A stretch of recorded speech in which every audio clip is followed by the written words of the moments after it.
At night of the same day, Aura and Zenjiro finally had some quality time again in their room of the inner palace after dinner and a bath. Zenjiro and Aura faced the television, sitting intimately shoulder to shoulder on the couch. Aura had tracked the screen with a serious expression, but with Zenjiro's explanation, her face gradually turned grimmer. The DVD played on with Aura's mood slightly sour. She then listened to Zenjiro's explanation again and raised a sharp voice. Wait. What did that mean? Aura showed her full dissatisfaction on a rare occasion, so Zenjiro patted her back with his free hand. Calm down, my dear wife. Zenjiro suggested. Aura, still sticking to the DVD, suggested they should go through the information gathered so far. Well, quite a high temperature is needed to burn the fire bricks, so they built a special hearth for it. And how did they build that hearth? With fire bricks that they got from some other place. Then, where do you burn the fire bricks when there is no place to get them from? Good question. Zenjiro continued his explanation while trembling a bit in fear next to his wife, whose mood became even more sour. Her hope for a possible manufacture of glass must have been too high. Well, he could certainly sympathize with her dissatisfaction. Even Zenjiro would go nuts for a bit when he was told that the molds of clay, mixed with grinded fire bricks, had to slowly burn in a hearth built with fire bricks in the process of making fire bricks. Aura further inquired. The first fire bricks were made without fire bricks, correct? Do you know of that method? No, Zenjiro instantly replied. Aura showed her full dissatisfaction on a rare occasion, so Zenjiro patted her back with his free hand. Calm down, my dear wife. Then let's continue, my dear wife. We started it, so we might as well finish it. Who knows, there might actually be some kind of finding. They continued to interpret and explain the show. The early afternoon on the next day. Zenjiro stretched his whole body to the limit, easing its stiffness, amidst the morning sun shining through the open windows after he had changed from the pajamas into a t-shirt and trousers for the first time in 8 days. The morning sun was still touched with red, and the refreshing breeze, blowing in from the window, gently brushed over his body. The common saying, health is the greatest good, sure proves to be true. Bathed in the morning sun, Zenjiro craned his neck and muttered emotional. He had been sick in bed from the blessing of the forest for 7 days. The physician had diagnosed his full recovery yesterday. While I was bedridden, the marbles have gotten a higher price than I expected, so I would like to talk about it with you. For now, it should suffice when he simply internalized that the price surpassed his own estimate by far. Zenjiro told himself that and brought the matter to end for now. A different world means different prices. I anticipated that, but I'm still a bit surprised. That sounds like these so-called marbles had a rather trivial price in your world. Yeah, so I was certainly a bit surprised. If we were to mass-produce marbles here, I'll become a billionaire in no time. Zenjiro made a joke. But, producing glass was not something an amateur could simply make. Zenjiro felt a needless guilt from seeing his wife completely disappointed and uttered comforting words out of reflex. But one of episodes on the DVDs I brought along should be about trying to make glass. I doubt we'll be able to copy it from just watching it, but want to take a look anyway. A couple of minutes later, Zenjiro and Aura faced the television, sitting intimately shoulder to shoulder on the couch. The TV showed a certain show, The Chosen, and played episode dealt with the attempt to make glass. Next to Aura, who intensely glared at the screen with a serious expression, Zenjiro translated and explained the words of the characters or narrator while temporarily pausing the show numerous times with the remote control. Aura had tracked the screen with a serious expression, but with Zenjiro's explanation, her face gradually turned grimmer. This show was nothing but an entertainment program he had recorded and not a genuine manual for manufacturing glass. The technique to make glass wasn't so simple that it could be learned just from watching this clip. He thought that he had told Aura that beforehand, but it seemed that it didn't quite reach her. Her hope for a possible manufacture of glass must have been too high. Well, he could certainly sympathize with her dissatisfaction. Aura showed her full dissatisfaction on a rare occasion, so Zenjiro patted her back with his free hand. Calm down, my dear wife. We started it, so we might as well finish it. Who knows, there might actually be some kind of finding. The crunching sound of Aura eating the banana chips resounded through the room of the inner palace for a little while longer. In no time, the heap of banana chips had decreased so much that the bottom of the wooden plate became visible. Incidentally, Zenjiro had only eaten a handful. When Aura reached out for the plate one more time after she swallowed the chips in her mouth, Zenjiro spoke up as he could no longer stand on the sidelines. Hey, my dear wife. What is it, my dear husband? His wife only turned her head towards him while still holding onto the banana chips with her right hand. Zenjiro faltered for a moment, then opened his mouth without hesitation. I'm glad you like the sweets from my hometown, but I think you better stop now. It might not look like it, but they use quite a bit of oil. I'm a bit worried about my wife's health. The large plate had been full to the brim with banana chips. Way too much for a little snack and overcharged with calories. Now that you mention it. Guess it was too much. Aura finally stopped reaching out for the banana chips upon her husband's words. The extremely unusual rebuke of her husband made Aura shrug her shoulders rightfully as she wiped her hands, sitting on the couch. I usually do not like flavorful dishes that do not skimp on oil like fried stuff in the first place. But for some reason, I could not help myself today. No, it's hardly convincing to say that after you nearly emptied the whole plate. Her husband sat down next to her again with these words, whereat Aura pursed her mouth up displeased and made more excuses. Well, I agree, but it is the truth. If I have to choose, I would say that I am not fond of flavorful oil dishes. It does not go as far as disgust, but I would never crave for them normally, I mean.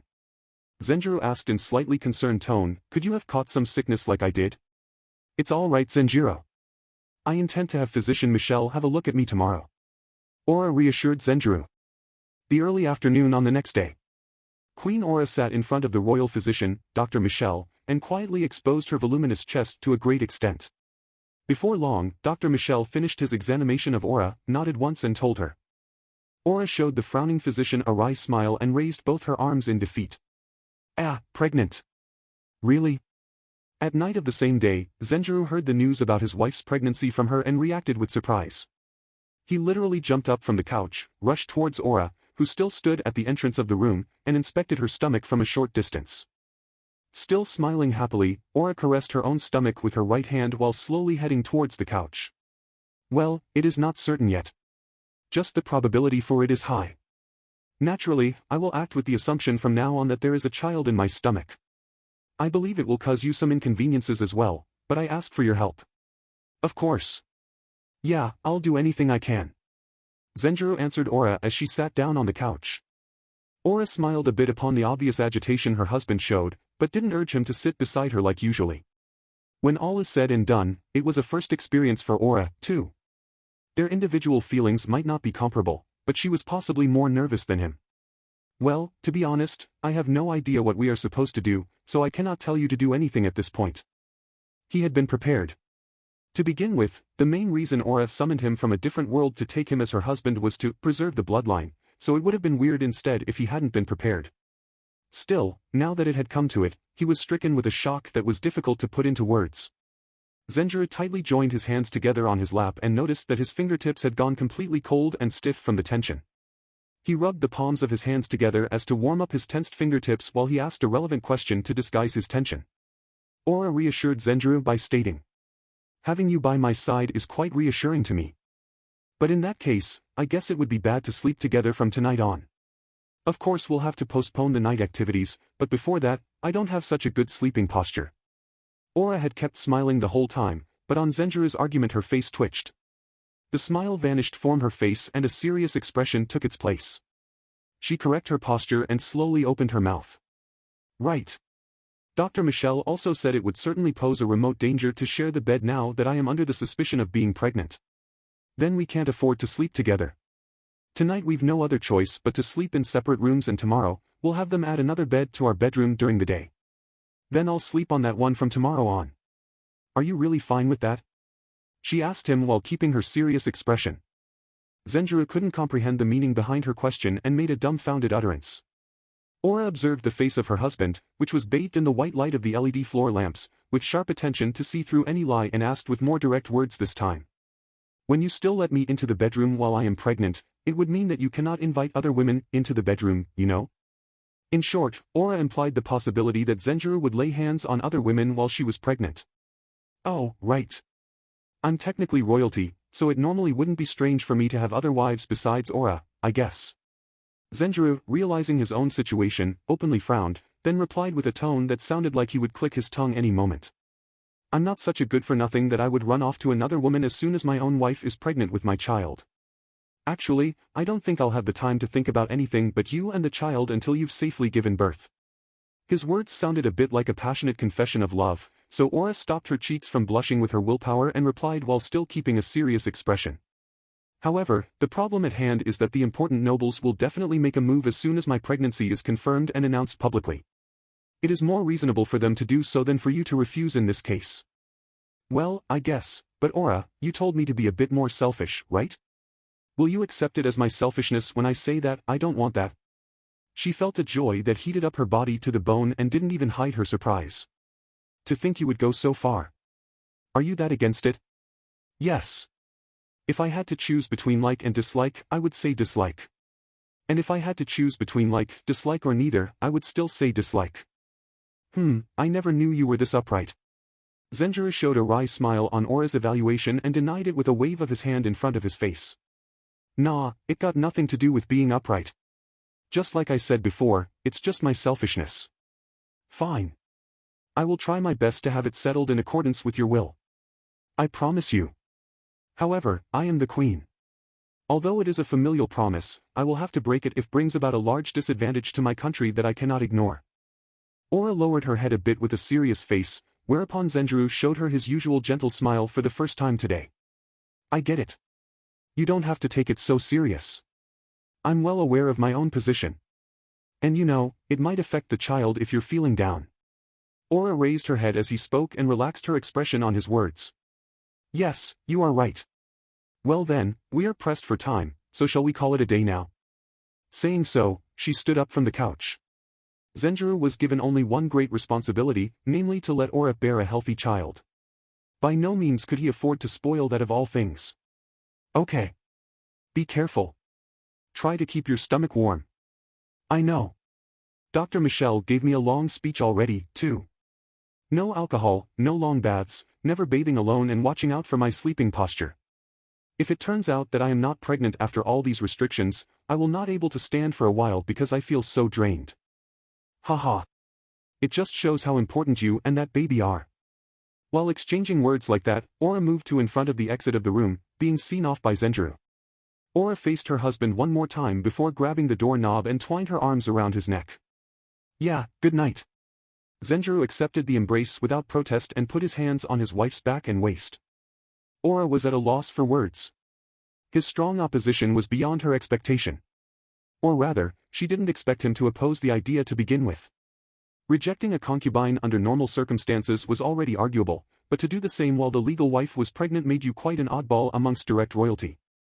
Oh, before I knew it, I expected my husband, a commoner from a different world, to have the same values as nobles in our world. In a way, she had been spoilt by him.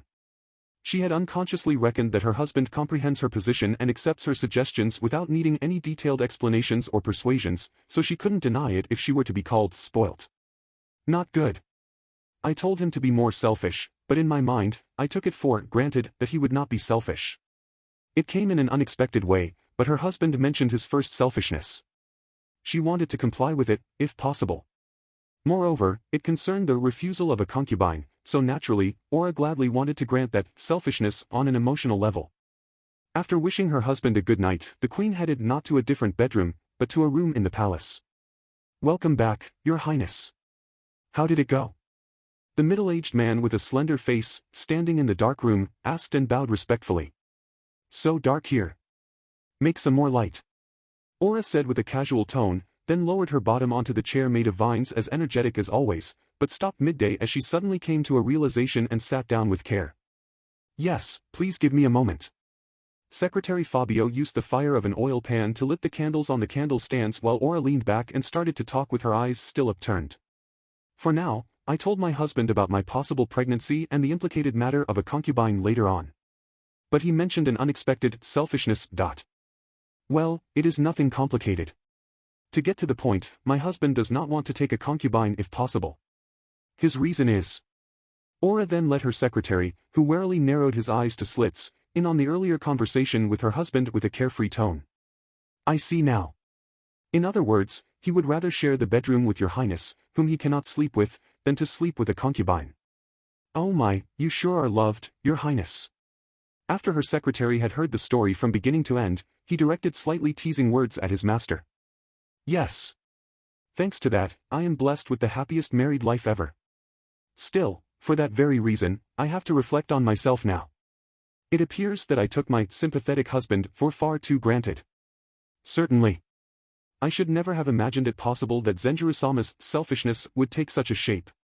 In fact, I, too, have started to become accustomed to his understanding personality. The secretary assumed a poker face and assented to Aura's words with a small nod. But to think a man would love you so much that he unquestioningly sees a concubine only as a hindrance.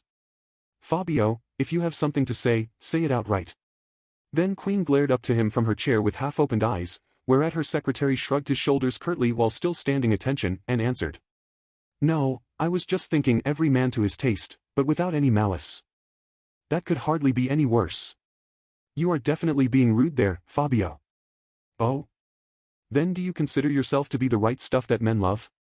Aura showed a fierce expression of anger to her secretary's affected question, but had troubles to object.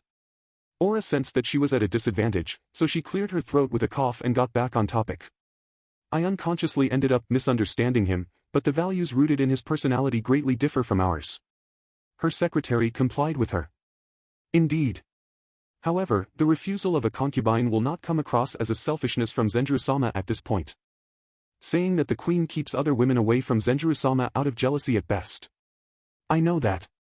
Secretary Fabio had struck a nerve, so Aura pressed onto her temples with the thumb and middle finger of her right hand and made a big sigh. If you want to grant his selfishness no matter what, then it is necessary that Zenjiro-sama puts himself on the line to a certain extent and actively takes the blame for it. Replied Secretary Fabio. In other words, he claimed that Zenjiro ought to appear more in the higher society from now on and declare from his own mouth how madly in love he was with Aura and how he had no interest in other women. It was the same as telling Zenjiro to ruin his reputation to protect Oris. So in the end, it will cause troubles for my husband. Aura grimaced, whereat her secretary replied with cold words while remaining inexpressive. We are hogtied. Rumors about your pregnancy are already spreading within the palace. When you turn down all of the requested audiences from the important nobles right now, it comes with an adequate price. Aura clicked her tongue in reaction to Secretary Fabio's words. It has already spread that far. She had been prepared for it, but that was quick. While Aura sighed yet again, Secretary Fabio broached a different topic as he suddenly thought of it. Oh, speaking of audiences, the royal knight Natalio Maldonado requested a meeting with Zenjiro-sama. Aura raised the volume of her voice a bit surprised upon his words. Natalio? I have not heard that name before. What does he want? My husband will not leave the inner palace, you know. I cannot allow a man to meet him unless it is something quite important. It seems he wants to directly express his gratitude for receiving that dragon bow from Zenjiro-sama and pledge his loyalty anew on this occasion. Ah, I see. The one from the banquet. Aura recalled the circumstances and was convinced by its inevitableness. So, is that knight called Natalio a problematic one? Zenjiro ordered for it to be handed to the one with the greatest loyalty to the royal family, you know. If his loyalty wasn't directed at the royal family, but General Puyol instead, she would never allow a meeting. Her secretary denied the question she had asked with strained shoulders. No, General Puyol must have borne that in mind, too. Knight Natalio is from the Maldonado family, which has a low status. Still, that sounds like there is more to it. Although Knight Natalio himself is not problematic, someone around him is. The secretary consented unaffected to her words. Yes. Very perceptive of you. Knight Natalio has a little sister in a marriageable age. Her name is Kate. There are no problems with her personality either. She is quite beautiful, wise, and just as loyal to the royal family as her brother. However, the problem with her is that she serves Zenjiro-sama in the inner palace. Even Aura was at her wit's end on that answer. The secretary nonchalantly gave his master, who showed an expression like suppressing a sour face, the final blow. I have heard that Zenjiro-sama interacts rather friendly with the waiting maids in the inner palace. So the little sister will surely convey the gratitude for the dragon bow of her brother. I just hope they do not get too close to each other. General Puyol's aim was as transparent as ever. A royal knight extremely loyal to the royal family and his little sister, likewise extremely loyal to the royal family and working in the inner palace. When he brought over the knight to his side and succeeded in getting the sister closer to Zenjiro, he would have established a connection to the royal family, albeit in a roundabout way. 1 month later. Aura's pregnancy turned out to be proper. The queen was pregnant. Naturally, these big news stirred the Karpa Palace up.